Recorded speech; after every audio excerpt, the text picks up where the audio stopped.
Hello, dear story lovers. Imagine with me now a kind of love that seems impossible, but suddenly happens between two very different people. Think about it, do you think a millionaire could fall in love with a person who lives on the streets? Most people would say no, right? We'll find out in today's story. But before we start, if you can, leave a like to help engage with our content.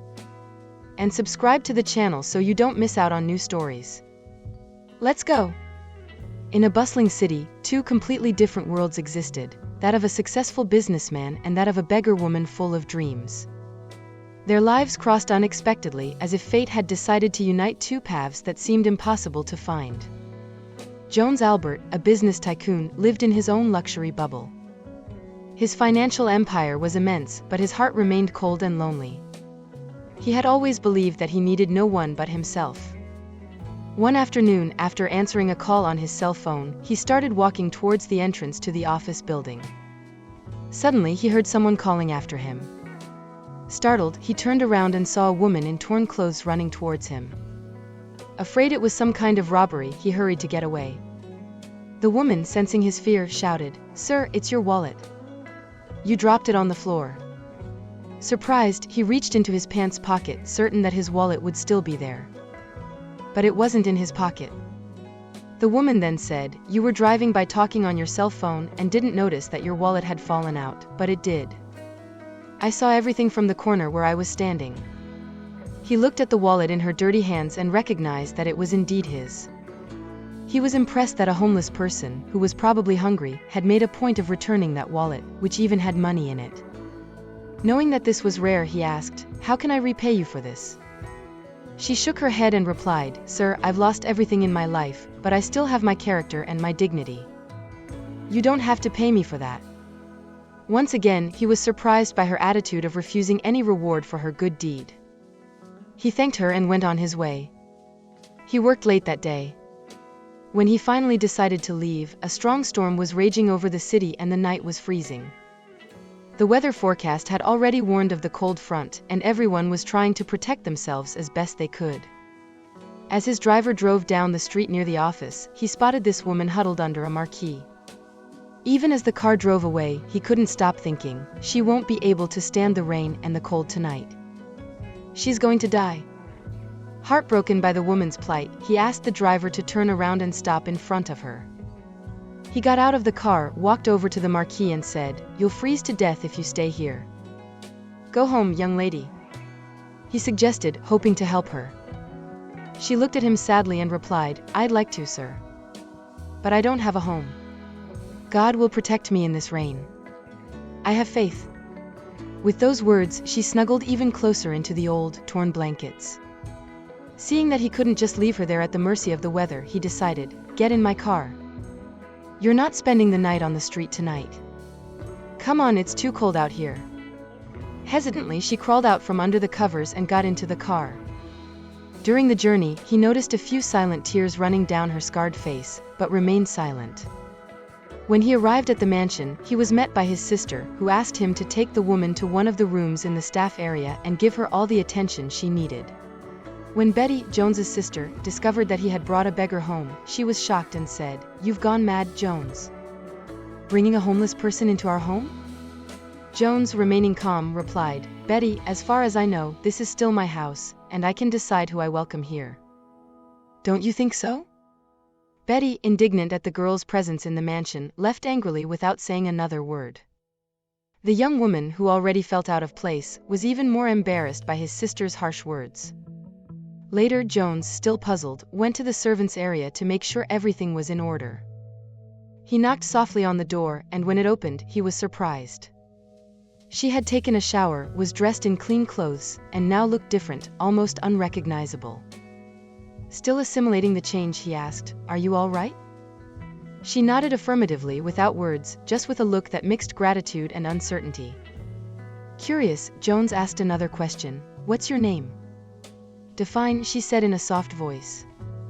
Jones looked at her, surprised. "But you're so young, Dafyne.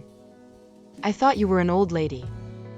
He could hardly believe it and, in his mind, the question wouldn't leave him, young and incredibly beautiful. What could have led her to live on the streets? Dafyne took a moment to express her gratitude for the shelter, the clean clothes and the food the housekeeper had given her. She knew how rare it was to receive help, especially from someone as powerful as him. As she thanked him, her thoughts slipped away for a moment. Rich, and also handsome. The next morning, Jones asked the housekeeper to inform Dafyne that she could stay in the room as long as she needed to, as the weather was still bad. Jones, who never had any trouble winning over anyone he wanted, spent the whole day with the image of Dafyne in his head. Her beauty distracted him and, for the first time, he felt an inexplicable desire to get home as soon as possible. As soon as Jones arrived home, he instructed the housekeeper to inform Dafyne that she was invited to join them for dinner. In addition, he handed over some bags with new clothes he had bought so that she could get properly dressed. When the time came for dinner, Dafyne appeared radiant, wearing the elegant dress, shoes and jewelry that Jones had chosen especially for the occasion. Dafyne felt unexpected joy when she realized that, even though she was homeless, she had been invited to sit at the table for dinner. The storm had passed and the night was calm and starry, but in Jones' eyes, nothing compared to Dafyne's beauty at that moment. When Betty realized that Dafyne was going to join them at the table, she couldn't contain her indignation and exclaimed, "I'm not sharing the same space with a beggar." Betty's words cut like a blade. Dafyne, hurt and ashamed, got up and left the room, her heart heavy, trying to hold back the tears that threatened to fall. While Jones firmly reprimanded Betty, Dafyne, overcome with sadness, left the room with tears in her eyes. She ran to the gate of the mansion and, without looking back, returned to the streets. Deep down, she knew that this dream of comfort and security was fleeting, because for someone like her, the good life was just a distant, almost unattainable hope. Without a home, without shelter, and now without hope, Dafyne walked down the sidewalk, her head down, returning to the only place she knew, the street. When she reached the marquee where she used to shelter, she saw the dirty blankets on the ground and, at that moment, the tears came harder. It was one thing to wrap herself in those old blankets when she too was in tatters, but now, wearing beautiful clothes, elegant shoes and jewelry, the contrast made her feel the harshness of her reality even more. With a lump in her throat, she wrapped herself in the blankets and curled up in the corner, trying to find some warmth, not only for her body, but also for her heart, which felt colder than ever. Tears trickled slowly down Dafyne's cheeks, and the image of Jones kept running through her mind. She thought to herself, what nonsense. What were you expecting from life? For a Prince Charming to come and rescue you from the streets and fill your life with love? Fairy tales aren't real. And neither is love.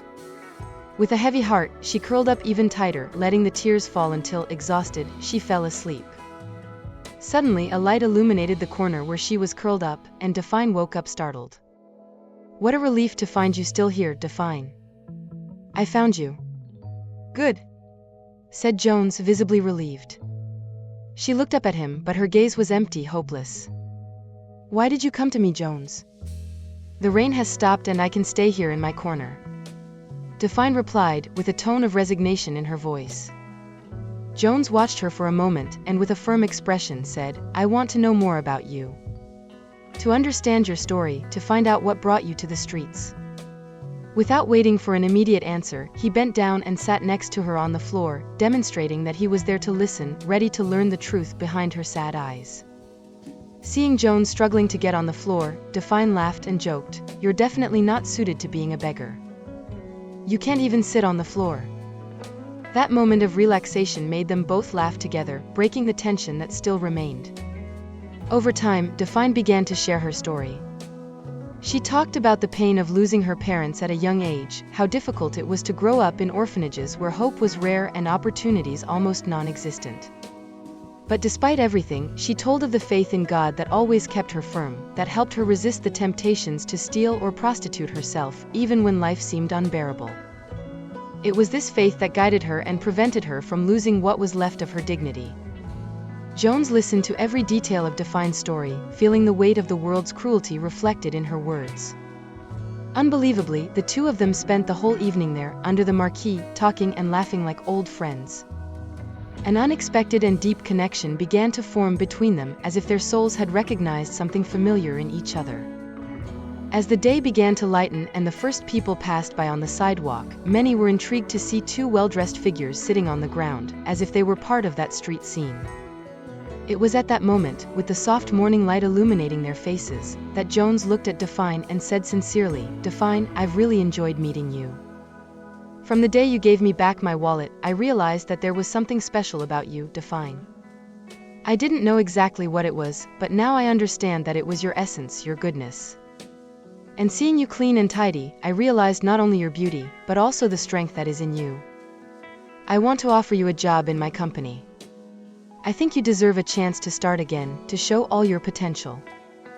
But apart from that, I confess that I really liked you and would like to have you around to get to know you better. What do you think?" Dafyne, surprised and moved, laughed and cried at the same time. Raising her eyes to heaven, she said gratefully, "Forgive me, God, for having said tonight that love and hope don't exist." As the days went by, Dafyne accepted Jones' offer and started working at his company. At first, it was a challenge to adapt to such a different environment, but her determination and dedication quickly stood out. She threw herself into every task, eager to show that she was capable of much more than her past life let on. With her first salary, Dafyne managed to rent a small but cozy apartment. It was simple, but it was her own space, something she had never had before.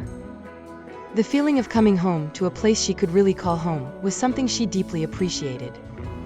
As Dafyne settled into her new job and her new life, the relationship between her and Jones also blossomed. They spent more time together, sharing stories, dreams, and smiles. What began as an unexpected connection soon turned into a sincere friendship, and from that friendship, something deeper emerged.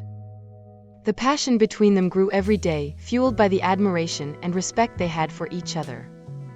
Jones found himself more and more enchanted by Dafyne, not just because of her beauty, but because of the strength and resilience she showed in every little gesture. Dafyne, for her part, felt safe and valued next to Jones, someone who believed in her and supported her unconditionally. And so, what began as an unlikely meeting on a rainy night, turned into a story of genuine love, where two souls, who had previously wandered alone, found in each other the hope and love they so desperately needed. Over time, the connection between Jones and Dafyne only grew stronger. They began to share not only the challenges of everyday life, but also the simplest and most special moments. Every glance, every smile exchanged, was another step towards something they both knew was inevitable. One day, while strolling through a quiet park at dusk, Jones decided the time was right. He stopped, held Dafyne's hands and looked deeply into her eyes. "Since the day I met you, my life has changed in ways I never imagined. You brought light into my days and made me believe in things I had forgotten, like love and hope. I no longer want to spend a day without you by my side. So I ask you with all my heart, will you date me?" Dafyne, emotional and with tears in her eyes, smiled and answered without hesitation, "Yes, Jones, I do." They kissed passionately, and that moment sealed the love that had grown between them. What had begun as a simple offer of help was now turning into a beautiful love story, where two lives, once so far apart, came together to walk together, side by side. Jones and Dafyne experienced a great and unexpected love, showing everyone that love doesn't depend on wealth or social position. They proved that, when it comes to love, anything is possible, no matter what the circumstances. Thank you for following this beautiful journey of love between Jones and Dafyne. If you liked this story, don't forget to leave a like and share it with your loved ones. After all, love always finds a way, and together, we can spread more stories like this around the world. Until next time, and remember, love can be where you least expect it.